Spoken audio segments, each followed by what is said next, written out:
บายดีพี่น้องวันนี้คำล่าที่พาพี่น้องมาหูจักกับอาหารพื้นบ้านเนาะมันก็คือมักคอพี่น้องมักคอนี่คำล่าก็ปอกเรียบร้อยแล้วอันนี้จะเป็นมักคอ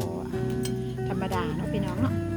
มักคอนี่ก็มีซ่องซ้ำแบบก็ได้มีซ่องซ้ำแนวก็ได้พี่น้องที่คำล่าจืดเนาะก็คือว่ามีมักคอตากไก่มักคอตากขวยแล้วก็มักคอธรรมดาพี่น้องเนาะ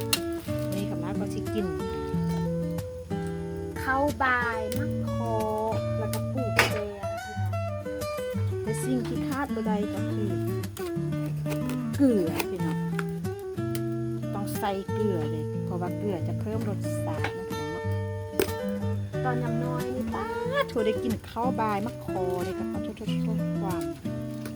มแซ่บนี่พี่น้องอันนี้ก็จะเป็นปูแปงให้เราพี่น้องคำลาปอกอันมักคอจนว่ามือเรื่องปูแปงนี่ก็งามนี้ก็จะมีไข่ไล่มีแปงไล่โอ้มันจะโตผู้พี่น้องบัดคนเราสามีแต่ผู้หญิงเนาะมาอันนี้คำนะ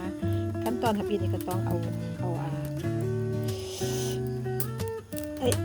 ข้าเราออกก่อนเนาะข้าเราออกก่อนฮอนได้พี่น้อง5ก่อน1จักขวดมะคอใน5ก็ปอกหลอกแล้วเนี่ยมะคอนี่ก็เอามาแต่บานไปแล้วพี่น้องเนี่ยมะคอบานปักลึงเมืองจอมเพชรเป็นบานเกิดเมืองนอนของคำลาเนาะชีดว่าเห็นบ่พี่น้องความมันเห็นบ่ข้าก็จะมันแล้วเด้เขาก็อันนี้จะเอิ้นว่าอันนะอันนี้ก็จะเอาออกพี่น้องความมันนะพี่น้องมันแท้มันแบบพี่น้องตอนนั้นที่ให้เบิ่งว่าปลูกแปลงยามนี้ช่วงเดือน11เนาะเขาพรรษาออกพรรษาไกลๆจะออกพรรษานี่ก็จะมันได้แท้เลยร้อนพี่น้องเอ้ยว้าวเต็มปอหล่อเลยเห็นบ่พี่น้องปลูกแปลงเพิ่นว่าอาหารที่ว่ามีอายุวัฒนะเนาะเพิ่นว่ามีมักคอแล้วก็มีนางตอแล้วก็ปลูกแปลงแต่ว่านางตออันยังบ่ทันได้เอาเถอะพี่น้องเพราะว่าตออยู่ข้างเฮือนคำลาอยู่ต้นลิ้นจี่น่ะยังบ่ทันได้เอาเถอะแต่ว่าข้อกินน่ะเป็นช่องอย่างนี่กำซันเนาะป้าตอนยำน้อยอีแม่อันบายฮะน่ะคือว่าแซ่บแท้แซ่บบ่าพี่น้องบายนี่ก็บ่ใส่อีมียังได้เด้พี่น้องเอาเกลือใส่แล้วก็บายแล้วก็เอาใส่ลังแอปข้าวย่ายลูกจากคน5คน6คนก็ย่ายตอนนั้นพี่น้องแล้วแอปข้าวของลาก็โปดบ่เป็นหยังแคมมันเนาะ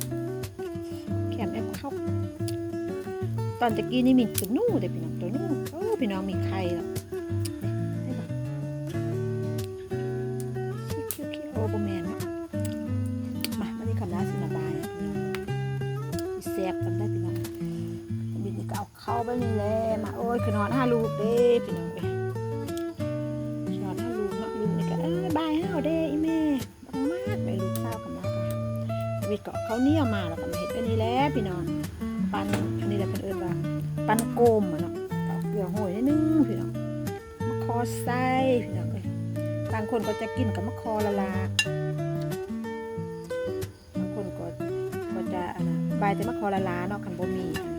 อย่างอื่นนะพี่น้องอันนี้กำลังพอดีได้นะกำลังก็บายใส่กันป้าพี่น้องความมันถึงว่าเราจะเป็นคนน้อยๆแต่ว่าเรามันไว้พี่น้อง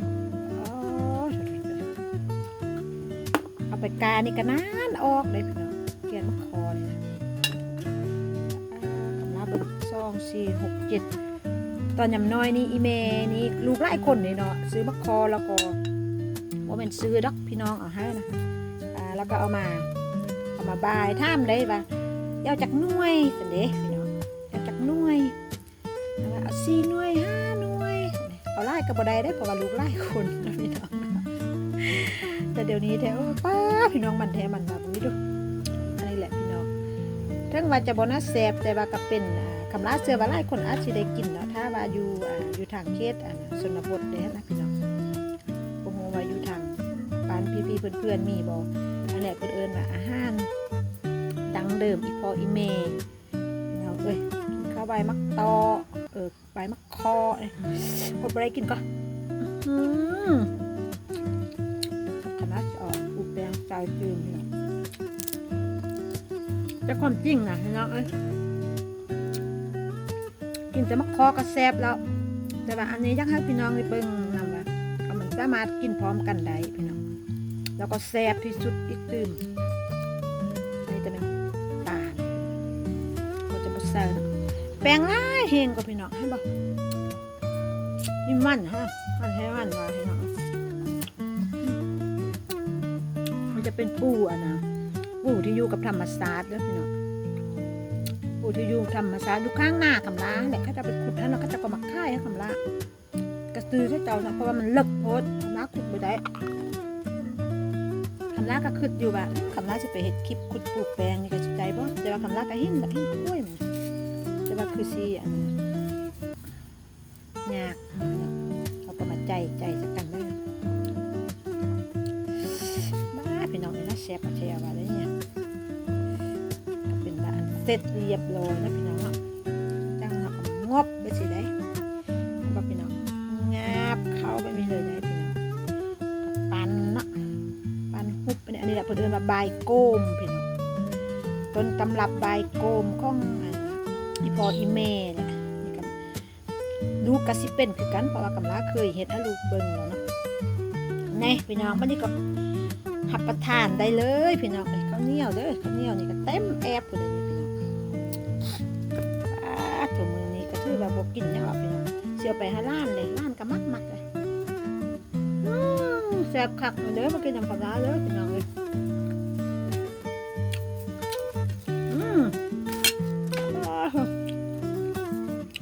แซ่บอ่ะจะได้แต่ว่ากองนี่มันเป็นมาน้าบ่ได้พี่น้องกองที่คำลาไทยคลิปอันนี้ก็เป็นนอพี่น้องนอบ้านก็ได้แล้วมีแหละบ่มียังไงที่ชีวิตชนบทคุณเคยดูแต่ว่าเป็นอาหารที่ว่าเจ้าธรรมศาสตร์แล้วพี่น้องเนาะเจ้าธรรมศาสตร์หมดแล้วก็ไปเลาะไปห้าพี่น้องมันจับมาเด้อกินน้ำคำลาเด้อพี่น้องคลิปนี้ก็ไม่พาพี่น้องมากินมะคอใบมะคอกับปูแปงพี่น้องฝากกดไลค์กดซับสไครบ์เป็นกำลังใจให้คำลาด้วยเด้อพี่น้องฝากกดไลค์กดแชร์ด้วยนะฝากกดเลิฟกดไลค์ขอบคุณทุกท่านทุกบ้านที่ให้เกียรติติดตามรับชมขอพี่ๆเพื่อนๆจงมีสุขภาพแข็งแรง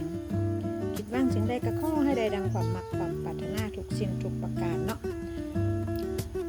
ขอให้มีแต่สิ่งดีๆพระพุทธพระธรรมพระสงฆ์กับเจ้าหักชมหักซาปกป้องคุ้มครองขอบใจหลายๆเด้อขอบคุณมากๆนะคะ thank you so much bye bye thank you